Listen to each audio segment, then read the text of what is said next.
Good morning, everybody. My name is Charles Serpwell. I'm the President and CEO of Northern Policy Institute. Welcome you here this morning for a little talk about 2+1 highways and the potential for what they could or could not do here in Northern Ontario. I want to start off with a land acknowledgement related to the regions in which NPI has its offices, because of course attendees here today are coming in from all across the province, including some students down south who are planning to come back to the north for the summer. So excited to see them here in attendance. NPI, of course, would like to acknowledge the First Peoples on whose traditional territories we live and work.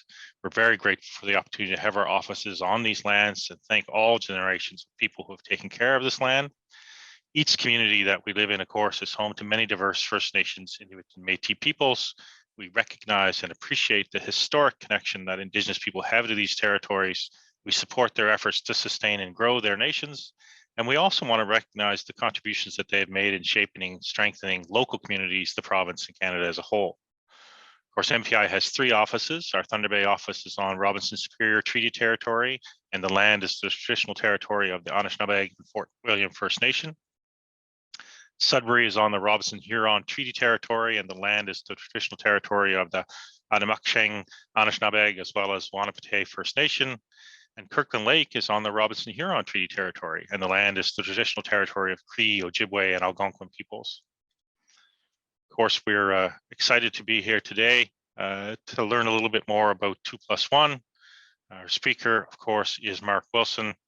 Mark has the distinction of being the speaker to send me the shortest bio I have ever seen in my 25-year career. So kudos to Mark to being his own editor. In any event, Mark is a retired Canadian registered safety professional after a 30-year career in occupational safety as a trainer and safety program developer. He's been a volunteer firefighter for almost 30 years. Thank you for that, Mark. Mark is also now a volunteer resource manager for the GEMS committee, which is going the extra mile for safety, which is part of the Temiskaming Shores and Area Chamber of Commerce, located, of course, Temiskaming Shores is in Northeastern Ontario. And I believe the chair of that group, Hélène, is with us today. So Hélène, thank you for attending and keeping an eye on Mark to make sure he behaves himself.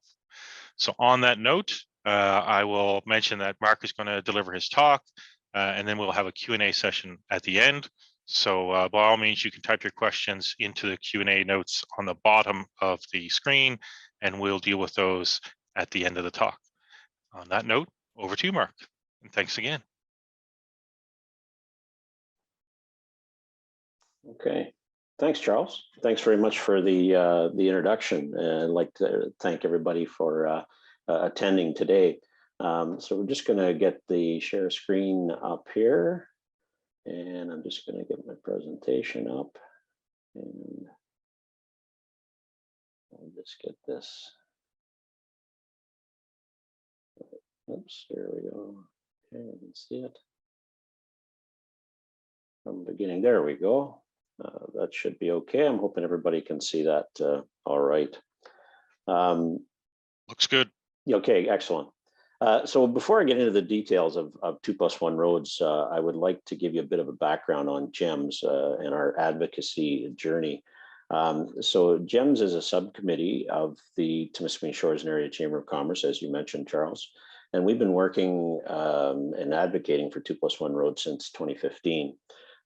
Before GEMS, however, there have been other groups advocating for twinned highways in our region. And our chair, Helen Culhane, who's online, as Charles mentioned, also spearheaded a group called the Last 100 Miles that worked towards twinning from North Bay. That was rejected, so we brought this 2+1 model forward, and ultimately to save lives here in Northern Ontario. And although our focus has been in Northern Ontario, we have presented to many people and groups across Ontario and Canada, promoting the 2+1 road concept, and we have many supporters who, all simply want to see safer highways in Northern Ontario. Our supporters include the Federation of Northern Ontario Municipalities, the City of Temiskaming Shores, the Northwestern Ontario Municipal Association, the Temiskaming Municipal Association, the Ontario Good Roads Association, and of course, significant support from the Temiskaming Shores and Area Chamber of Commerce. So as a bit of an introduction, we have to look at highways 11 and 17 in Northern Ontario. They're vital links in Northern Ontario, and Highway 11 supports a growing mining and agricultural and forestry industries in the Northeast, as does Highway 17 in the Northwest. These are key corridors, and they're vital to those who live, play, and do business in the North. And we need them to be safe. So to become safer, these rural highways need to be designed to be safer. And 2+1 roads are a proven countermeasure that can do that. So to find out more about them, my task as a member of GEMS is to investigate the history and development of 2+1 roads. This involved contacting many experts around the world, as well as 2 trips to Sweden and 1 to Ireland. And there were also many Zoom meetings with officials from right around the world, actually. So I would like to take a moment to recognize and thank all the people I met in Sweden and Ireland in May and June of 2018. And I was also there in December of 2018 in Sweden. And also thanks to the numerous contacts in Australia as well. On the left, I'm with a gentleman by the name of Mats Åkerbalen, who's been involved with road safety in Sweden and internationally for over 30 years. And on the right is the crew that I met with on a 2+1 construction project.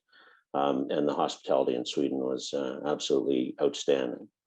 In Ireland, I met with Alistair De Beer on the left, head of road safety for Ireland, and also with some engineers and maintenance experts, among others. And as well, the hospitality was outstanding in Ireland. I also traveled to Sweden in December 2018, as I mentioned, and drove up as far north as the Arctic Circle on 2+1 roads. And on the left are the managers and crew who take care of roads in northern Sweden. And on the right, I met with a gentleman by the name of Johan Fredriksson, and he's with the Swedish Road Barrier Association, and we met at a training facility for barrier installers. On both trips, I've driven over 2,000 kilometers on 2+1 roads, and they are very nice roads to drive on. And we'll talk about that a little bit more later. So the driving force behind 2+1 roads in Sweden, where they were really originated, is a program called Vision Zero. And Vision Zero looks at road safety from a different perspective than many North American road authorities do. It has been adopted in many countries and cities around the world, and it's sometimes called safe systems, which is the term used in Australia, or sustainable safety, as it's called in the Netherlands. Vision Zero changes the paradigm on road safety by recognizing that humans make mistakes and that road designers must do more to account for these mistakes. It should also be noted that safe system design also has significant positive economic benefits. And the underlying principle behind all of it is that they said that no one should die on their road network, and we tend to agree with them. Another key component of Vision Zero safe system design is the reduction of kinetic energy in a crash. So 2+1 roads with median barriers are really good at doing that. The design of a 2+1 road ensures that drivers have limitations on what action they can take. We call this a self-explaining road. There are plenty of opportunities to pass, but only when it's safe. A human may, take a chance on a regular 2-lane highway, but now they won't be able to risk themselves or others because of the median barrier. 2+1 roads are also sometimes called forgiving roads, because if the driver hits a median barrier for any reason, it ensures that the crash does not result in a fatality or a serious injury because the kinetic energy is reduced. Another good example of a Vision Zero safe system measure is a roundabout, right? They drastically reduce kinetic energy, and they have saved many, many lives. So the results of Vision Zero are significant, as indicated in these figures. We see here that Sweden has achieved the safest roads in the world using Vision Zero. We can see that Canada still has a long way to go. And we can see that Southern Ontario leads Canada, and in fact is in the top jurisdictions in North America. But this number, would only be average in the EU. So there's room for improvement as well. So Ontario does relatively well, relatively speaking, does well, but not in Northern Ontario, where the rate is more than two times higher than Southern Ontario. So our goal, GEMS and many other people as well, is to see that rate in Northern Ontario cut dramatically. So with this background on safe system design and Vision Zero, let's look at 2+1 roads in a little more detail. And you know, in rural Sweden, rural areas in Sweden, the 2+1 roads have had the most significant effect on road safety and are a very important component of Vision Zero. And Ireland, of course, saw the results in Sweden, so they followed suit in 2004 with their own pilot project. All right, so now we're going to have a look at some pictures of some 2+1 roads, but we have to start with a bit of evolution. So this picture is a rural highway in Sweden before conversion to 2+1. The two travel lanes in the middle are in opposing directions and are 3.5 meters wide. There are also 3-meter shoulders on either side, so it's 13-meter platform. These roads experienced high speeds and high rates of fatalities and serious injuries. So the Swedish Road Authority, of course, wanted to reduce these tragic crashes, and they needed a Vision Zero solution, but they also needed something that was relatively low cost. So what they decided to do was make the road more forgiving, make it self-explaining, and when there's a crash, they wanted to reduce the kinetic energy to a survivable level. So they took this road platform and turned it into this road platform. So that's the same location as the previous picture. They took that 13-meter platform, made room for 2 lanes in one direction and 1 in the other, and divided these lanes with a 1.5 meter median reserve that contains a crash-rated median barrier. In this case, it's a cable barrier, and I'll touch on those in a moment. And so as you can see, there's been a significant reduction in the size of the shoulder. Oh, sorry, I went ahead too far early there, in the size of the shoulder, but that has proven not to be a significant problem in Sweden. In fact, Sweden has a disturbance index that they use on their roads, and 2+1 roads perform the best when they look at this disturbance index. And their reasoning behind that is the drastic reduction in fatalities that occur on these roads.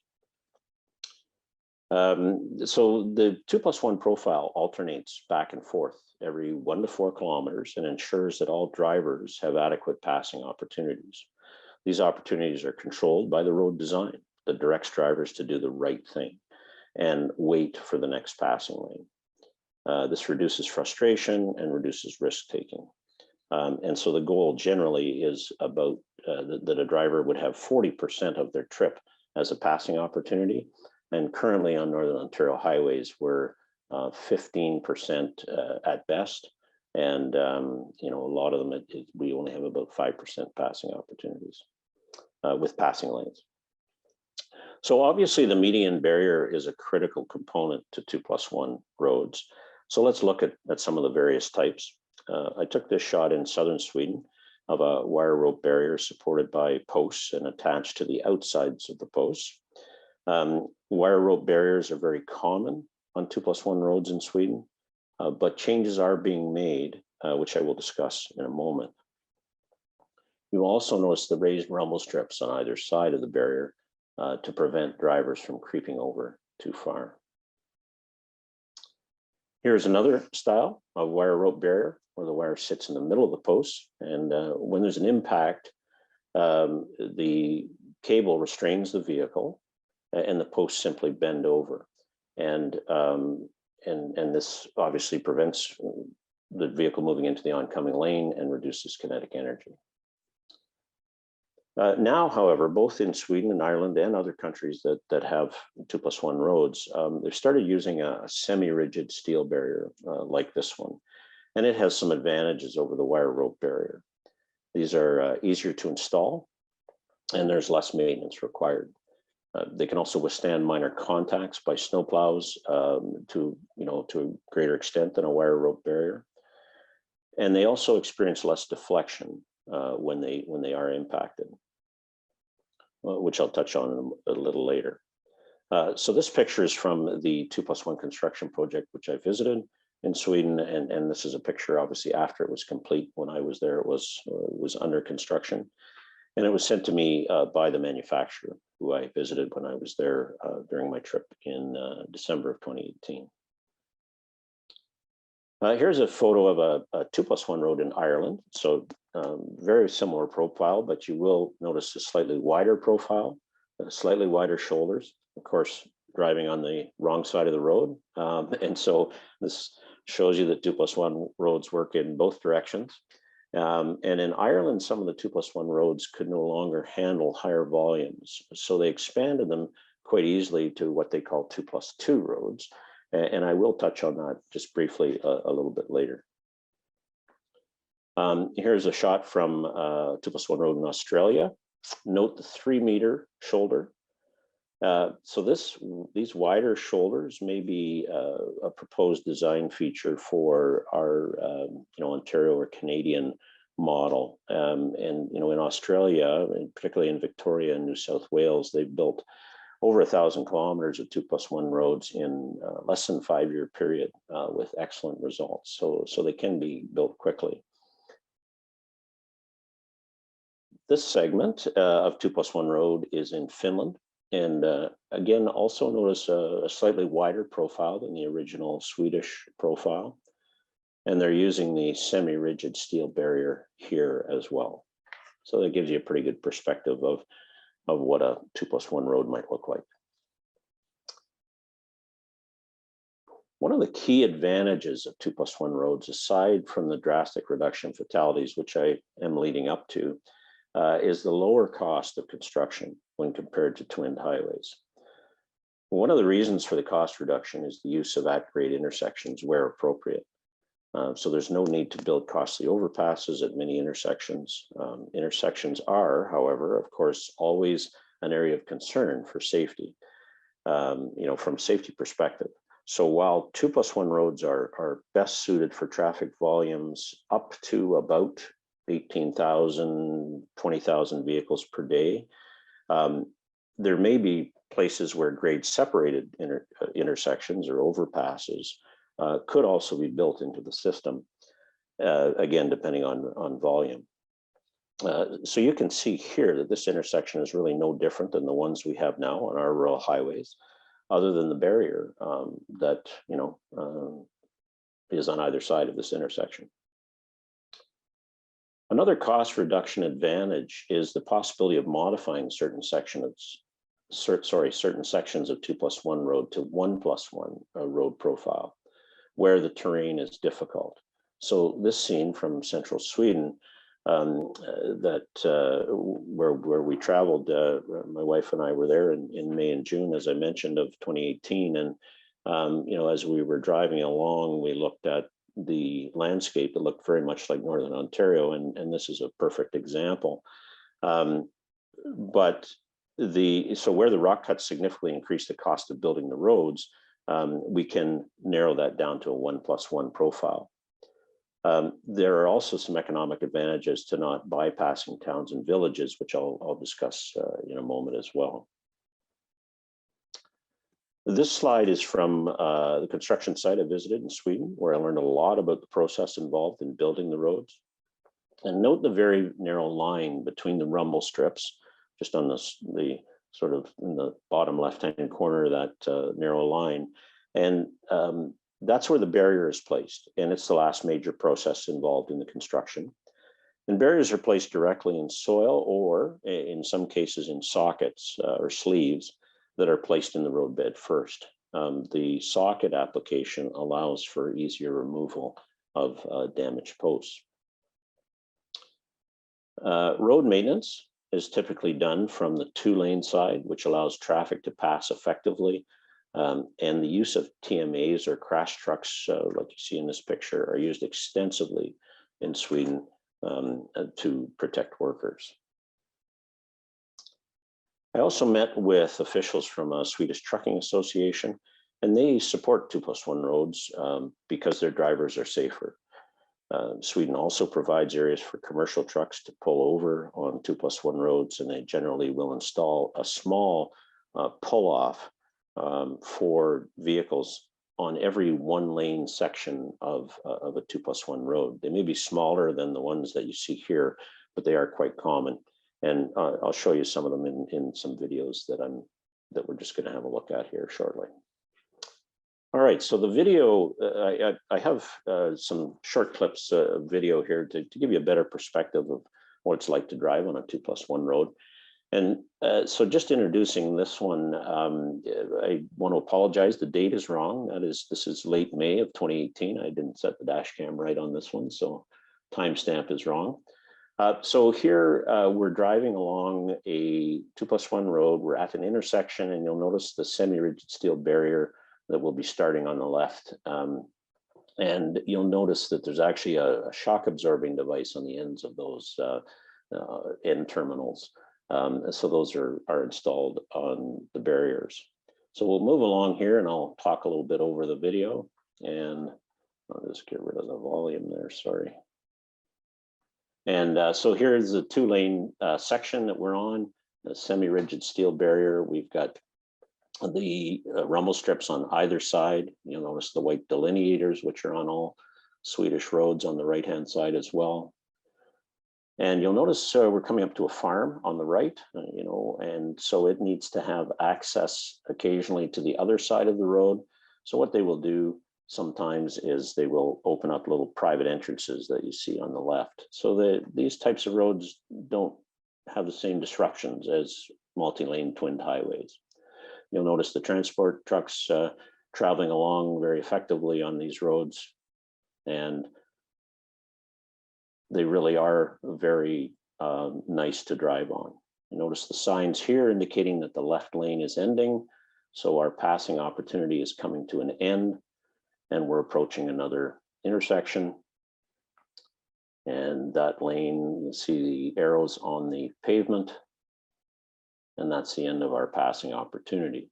So it's a single lane as it moves into this intersection, and on the other side of the intersection, it will continue as a single lane, and the other side has the opportunity to pass for the next few kilometers.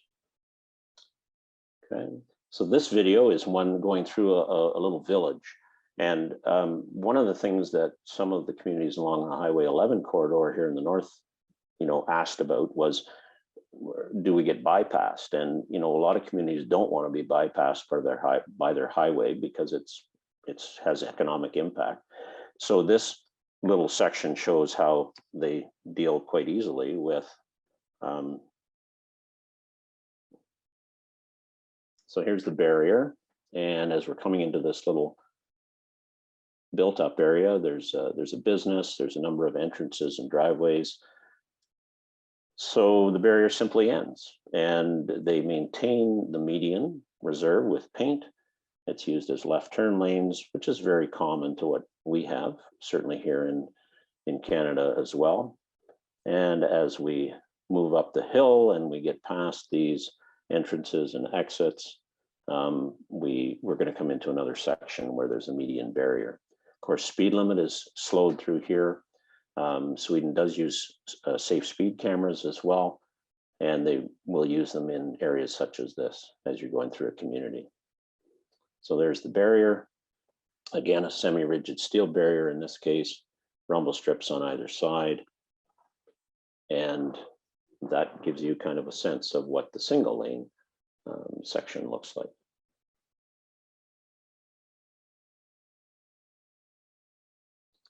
Oops, sorry. All right, a little bit of winter. So this was on my trip in December of 2018. What we're coming up to here is a turnaround. Sometimes it's called a jug handle. In Sweden, they call them a bandeklubbe, which means hockey stick. And it's you turn off to the right, you come around perpendicular to the road, and it allows you to go the other way. So these are often put in northern areas where there's long distances and provides a turnaround for the driver. Oops, let's get rid of the volume there. Notice the parking area on the right.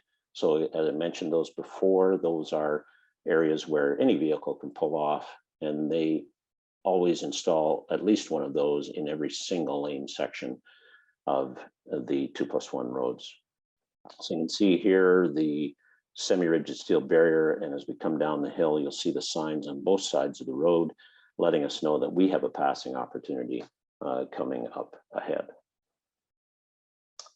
Very self-explaining roads. Oops, sorry about that. There we go. A little bit of a snow plow. We'll follow along here. Notice the wide wing plow, and we're on the 2-lane section here, and we're getting the indication 400 meters before the lane narrows that we'll be losing that left lane. And this plow operator with this wide wing plow is able to bring the wing in and just do a single lane. There's another parking section. And actually, these types of vehicles are now being tested in Ontario, and there's been one being tested on Ontario roads in Northwestern Ontario in the last couple of years. Okay, this video is from very close to the Arctic Circle, where they, as I mentioned earlier, have 2+1 roads. And I'm with a crew that I showed you earlier. And this demonstrates what it looks like after a snowfall. It had snowed the day before, and also shows you the use, some more use of the TMAs for worker protection. These workers are doing some surveying. Oh, there we go. Sorry, there we go. Okay, so you can see the use of these TMAs, but notice the snow as well. So you notice there's very little snow on the median barrier, and snow does not seem to build up very much because the plows are able to pull it from the median barrier and to the right. You'll notice the terrain here is very much like Northern Ontario, and it gives you a sense of winter, and that could be, that particular shot could be winter in Northern Ontario as well. Yeah. So this video is one that is not mine, but it shows how a 2+1 road works. And what I want you to watch for in this video is there's a car immediately in front of us, but there's one in front of that. And that's the vehicle that's actually going to hit the median barrier. You're going to see a cloud of dust, and why do they hit the barrier? Well, we don't know. And that's the whole point of the safe systems approach. This could be a distracted driver, it could be a drunk driver, they could be reaching behind to grab something in the back seat, they could have a pet on their lap, the multitude of distractions excuse me, that we have when we're driving. So I want you to see this and how effective it is. Okay, so it hits the barrier. And this is a cable barrier. It slides along the barrier, and note that this person on the motorcycle's life was obviously just saved. And that's, it slows the vehicle down, it saves the driver's life, but also saves anybody coming the other way. So you'll notice how those posts bent over, and so those will simply be pulled out of those sockets. They'll put new ones in, and they'll restring the cable. So this is how 2+1 roads work. Sorry. So when we look at 2+1 roads, we have to think about that safe systems approach. We've seen video in various conditions here, winter, summer, and really most fatal crashes occur in good weather, right, when speeds are high. And so the beautiful sunny day and drivers are traveling faster than they should, or they're distracted and for some reason make a mistake and cross over into the oncoming lane. Someone else should not become a victim because of that mistake, and nor should the driver. So equally, when we have winter conditions and someone has perhaps inadequate tires and they cross over into the oncoming lane, the same applies. So many winter crashes are due to speed not appropriate for the conditions. And 2+1, prevents fatalities in those types of situations. So, absolutely, road maintenance is very, very important. But design is also very, very important. And I think we really have to focus on that. So I've explained 2+1 roads with pictures and video and so on. So we need to look at their effectiveness. So this significant Swedish study that is also referenced in our GEMS 2+1 report, which is available should anybody like a copy of that, compared 2+1 and non-2+1 roads and found these results and obviously they're very, very significant. There have been many studies done on 2+1 roads from around the world and all show significant reductions in fatalities and serious injuries. This is a very interesting study that was done in 2015 in Sweden by a researcher that I met when I was in Sweden. And it compares the relative risk of dying on various road types. So as you can see here, the relative risk of dying on a divided highway, so that's like our 400 series highways. And in Sweden, they have posted speeds of 110 kilometers an hour is 1, right? So relative risk of dying is 1 on those roads. If you compare that on the right-hand side to a 2-lane, 2-way rural road at 90 kilometers an hour, so Highway 11 and 17, our relative risk of dying is 5.5. And as you can see in the middle, 2+1 roads are slightly less than 1. And you know, these results are actually very similar to Irish statistics and Australian statistics as well.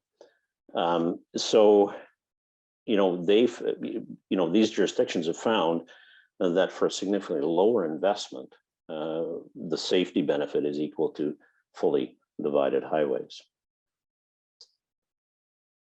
As I mentioned a little bit earlier, some of Ireland's 2+1 roads could no longer handle higher volumes. So their solution was to add to the 2+1 roads to make them 2+2 roads, as you see here.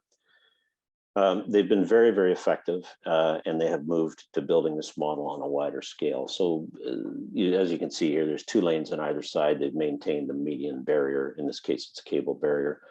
And this isn't very different than what we have on Highway 11, actually through the Muskoka area and Gravenhurst and so on. So when we look at cost advantages, they are significant. Oops, sorry, here we go. Just a sec here. Yes, sorry, I'm 1 slide out there, sorry. So here in Canada, we need another safe road model for the thousands of kilometers of 2-lane roads with volumes of 2,000 to 10 or 15,000 vehicles per day. And you know, and where we have a significant amount of our road fatalities, you know, still 50%, 55% of fatal crashes are in rural areas. So 2+1 roads can fill this gap. So when we look at sort of the cost advantages, they're significant. By building on the same road platform, along with other cost factors, there's a significant cost reduction between the 2 models. These costs, of course, are estimates, and obviously they will change in these volatile times. But that gives you a sense of the difference in cost is somewhere between a quarter to a third of the cost of twinning. And you know, being built on the same road platform or slightly wider makes a significant difference. And of course, there's no need, as I mentioned earlier, to bypass towns and villages. So there's some cost savings there with interchanges and so on. We must also consider the effect of significantly reduced fatality rates on the highway. Fatality investigations are long and thorough, and these investigations are important, but obviously it'd be better if we did not need to do them. I mean, that's ultimately the goal, right? No more fatality investigations. 2+1 roads will open more quickly because of this, because there aren't the long investigations, and obviously the economic impact would be less. So the opportunity to have 1 lane still open with the use of traffic control can still be achieved in many cases. And this will also have a positive, excuse me, economic impact.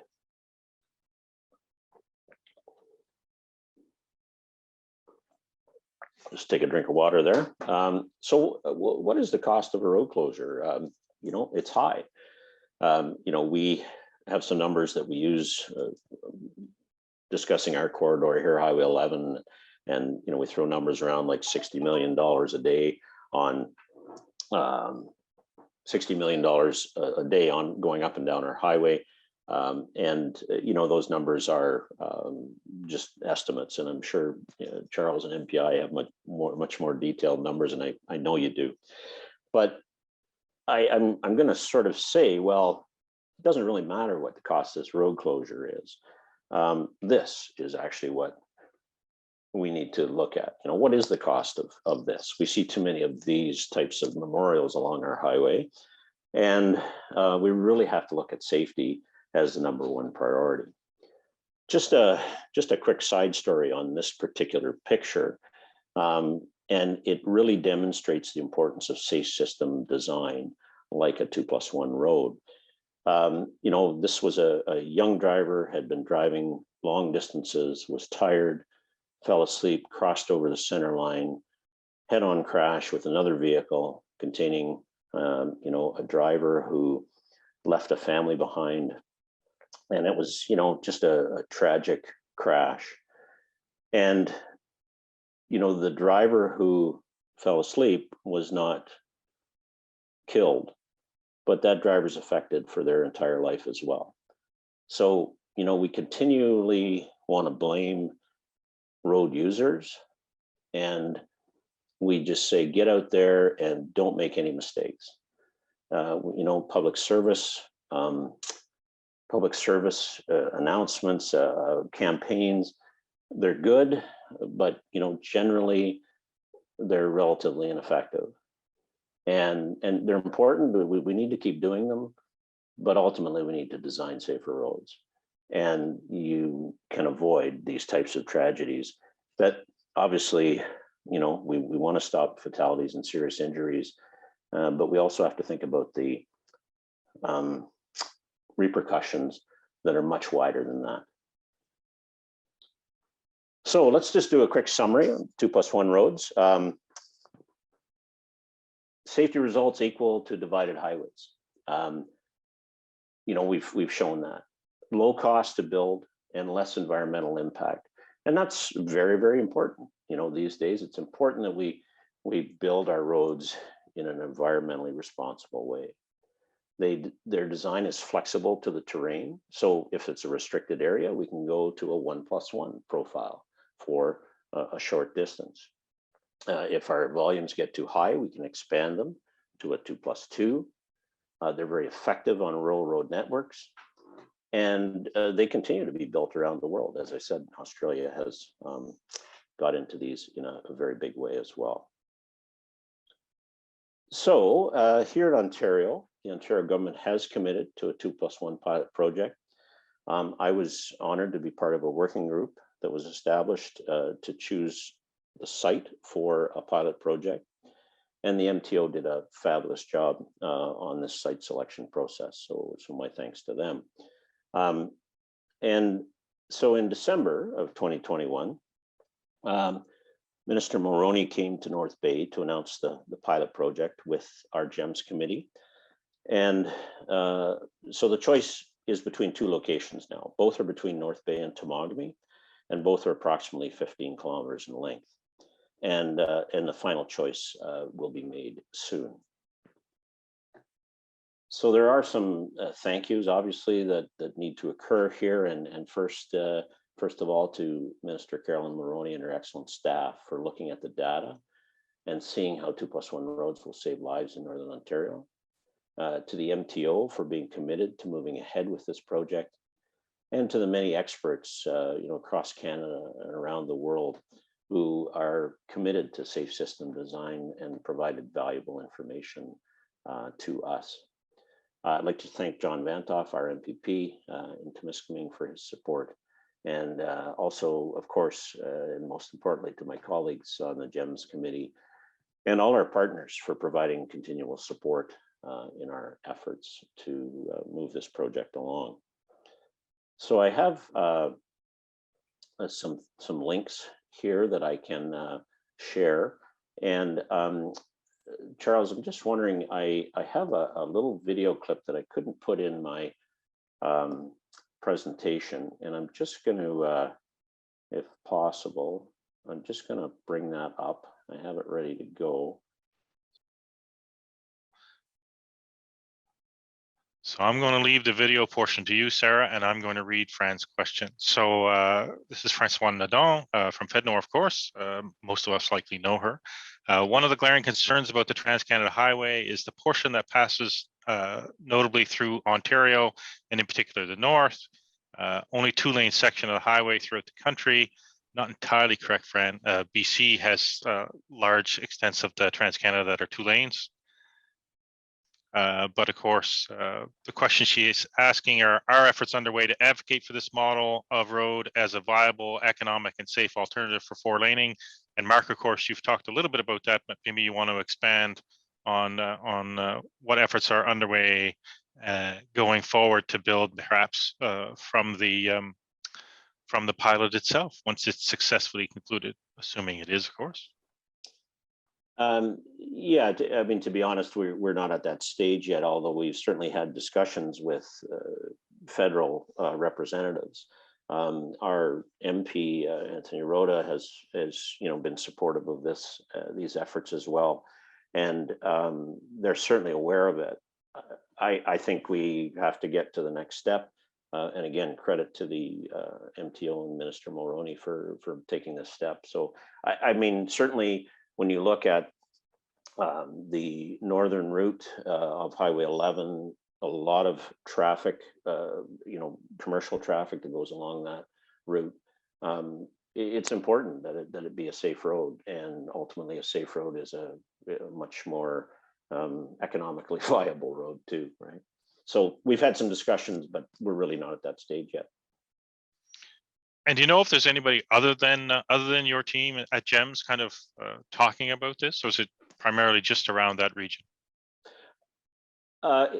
Yes, it's primarily in this region, although there's certainly been some interest across the country. I have a lot of contacts across the country, and there's been some interest.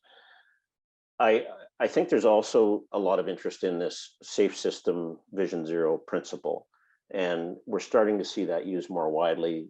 Cities have adopted the principles around safe system design. We've had the Ontario Good Roads Association has been, promoting Vision Zero and safe system design extensively. So we're seeing that kind of a movement, and 2+1 fits into that safe system design quite extensively. So there's a lot of discussion around that across the country, and a lot of them are in urban environments, so they're obviously using different countermeasures, but the 2+1 works so effectively on in rural areas. So we've got another question here from Tim. What kind of metrics will be gathered to demonstrate the efficacy of the pilot project? Now, I don't know, Mark, if you know what MTO is planning on gathering, and if you do know, if you're willing to share, but you can tell us whatever you are prepared to offer in response to that query. Yeah, I can't really answer that question specifically because I don't know, and that actually hasn't been determined yet. But ultimately, it's going to be factors around safety. I mean, that's really what this is about. And certainly the other pilots that occurred in the other countries, that was the main point they were looking at, right? Was ultimately, are these roads safer? And I mean, there's certainly other things you look at too, is the efficiency of traffic movement and that type of thing. But ultimately, safety is going to be the #1 factor that's looked at. Yeah, I can tell you, Tim, from Northern Policy's perspective, we are looking at the road network in Northern Ontario, and some of the things we're looking at are the ones that Mark's talking about. So safety questions, number of accidents, fatal accidents, frequency, location, variations across seasons, and of course, while Mark's right, safety has to be our first concern, and we don't want any more of those flowers on the side of the road. We do look at things like the number and duration of road closures, looking again at whether this kind of thing is being fixed or being improved by investments, whether that's increased snow plowing in the wintertime, or whether it's redesign, 2+1, etc. So from our perspective as an institute, we'll be looking at it from that point of view as well. No other questions have come up yet, so I'm going to ask mine. Mark, you've peppered your presentation with examples from across the globe. but many of these innovations, and you kind of hinted at it a couple times, are already in play in Canada, not necessarily in a 2+1 design, but the rigid barriers, the wire barriers, I've seen and driven with them a lot in Atlantic Canada. We have some here in Northern Ontario. The wing plows are something that that I'm familiar with seeing just about everywhere. So I'm kind of surprised when you said it was just being tested in Ontario, because wing plows, you know, are a fixture of my childhood. So so it's not something new to me. Are you seeing Canadian examples of 2+1 or 2+1 innovations kind of seeping over here that you might start to add to your presentations going forward? There's actually an interesting development in Quebec, and they built it's actually a 1+1 profile, and they had an extension of the a highway that they're going to be twinning in a short period of time, and they are they have decided that this section of road that they're not going to be building for another 3 or 4 years, that had very high volumes, was very unsafe, and they were losing numerous people every year to head-on crashes. So they actually put in a Swedish model with a barrier, a narrow median, and it's a 1+1 profile for about 6 kilometers. And there are very small sections of 2+1, but it's primarily a 1+1, and it's more about the principle of a narrow median with a barrier in it. And this is what we have to start to look at more effectively here in North America. There is this impression that we have to have these huge wide areas between our opposing lanes, and we see the stats from around the world that we can effectively have median barriers, whether it's on a 2+2 road or a 2+1 or a 1+1. It can drastically reduce the number of head-on crashes. And so yes, there is some movement on this, and the project in Quebec, although very small, has been very successful. They saved lives, and so that's really what we have to get to, is the acceptance of the use of median barriers in narrow medians. Great.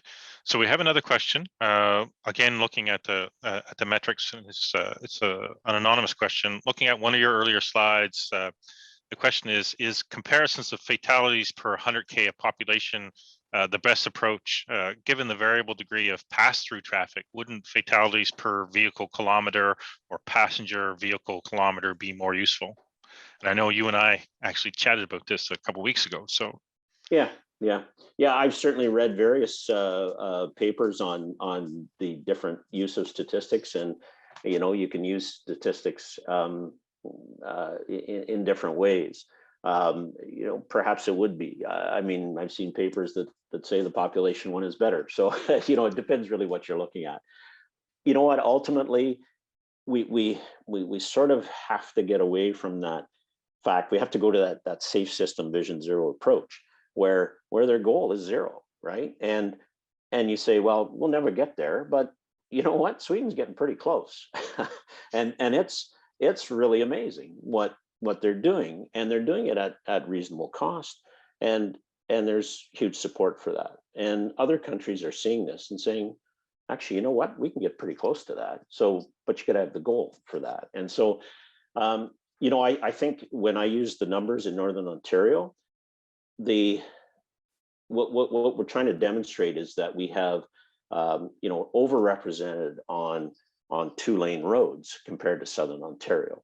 And so if you look at that, because we have such long distances of 2-lane undivided roads, 2-lane two-way roads, we have to look at that and say there's got to be that, from a small 2-lane road to a huge 4-lane highway. As I said in one of my slides, we don't have a model for that. And if we're going to protect people equally, then we need to look at that kind of a model. I'm not a statistician. It's a number that's used quite extensively around the world. Is fatalities per 100,000 population. Is it a reasonable comparison? I think it is. Is it the perfect one always? Perhaps not. Great. We got 5 minutes left, and one of my colleagues has sneaked a question in. So you talked about construction comparison costs for construction, that type of thing. Do you have a sense of maintenance costs? Is it, as one would expect, somewhere between a standard 2-lane and a divided 4-lane, or is it reasonably comparable? Are we talking about a significant increase in snow plowing, roadside maintenance, etc., to a 2+1 model versus, say, the way 1117 is now?